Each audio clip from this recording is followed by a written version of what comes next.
هذه قصة شاب من اليمن اسمه هيثم العدني. الشاب ده زي أي شاب عايز يشتغل وعايز يتجوز ويكون نفسه.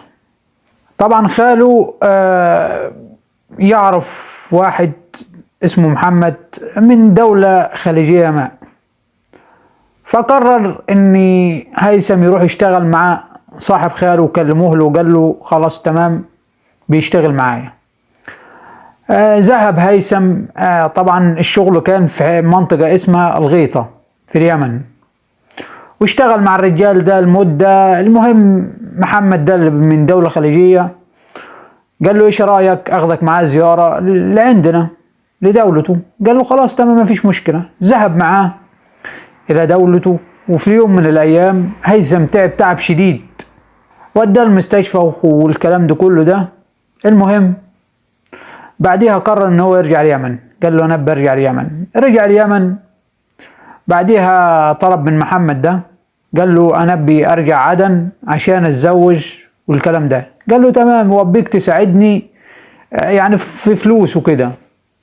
قال له ابشر، وعطاله الفلوس وذهب هيثم الى عدن تزوج.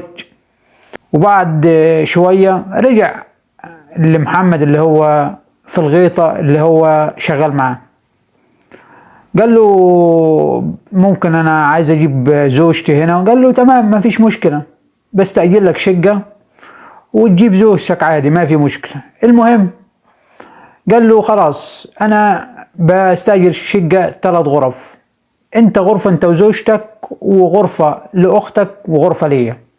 استعجب هيثم قال له كيف ان انت تجلس معانا وكده ما يصلح. قال له انا غرضي شريف، انا ابي اتزوج اختك في الحلال. قال له تمام انا مش ولي امرها، كلم خالي وخليه يشوف الوضع ايش. فعلا بالفعل محمد ده كلم خال هيثم، قال له انا ابي اتزوج بنت اختك وكده. قال له تمام ما فيش مشكله، واتفقوا البنت وافقت وتمام.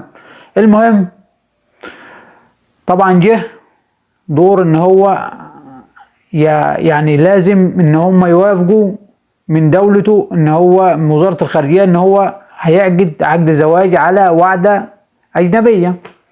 هنا بقى جت الاشكالية. محمد رفض، قال لهم لا انا ما ابي اعلن، انا عايز اخدها في السر. رفضوا، واهل هيثم وخال هيثم رفضوا تماما. المهم في يوم من الايام اتصل بهيثم اللي هو محمد ده، قال له ابيك تجيب لي اختك لا اما هفضحك.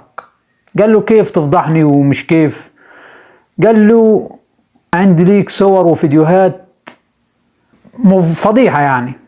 المهم تتذكروا يوم سافر معاه لدولته، هذا الشخص اللي اسمه محمد خدر هيثم وسوى معاه الفاحشة وصوروا عشان يخليها معاه. المهم هيثم قال له كيف تفضحني؟ قال له تتذكر يوم سافرت معايا وانت تعبت ورحت المستشفى وما كنت داري بروحك؟ قال له ايه نعم. قال له انا عملت كده وكده وكده وكده وعندي ليك صور وفيديوهات. المهم هيثم قال له اوكي وسايسوا اموره. المهم ذهب لمحمد ده وراح. هيثم خلص روح محمد من الحياة نهائي. طبعا من كام يوم تم القصاص في جريمة اللي هو سواها، بس انا اللي شايفه ان هو ان شاء الله عند ربه شهيد، لان دافع عن شرفه وعرضه. وانتوا ايه رأيكم؟ السلام عليكم.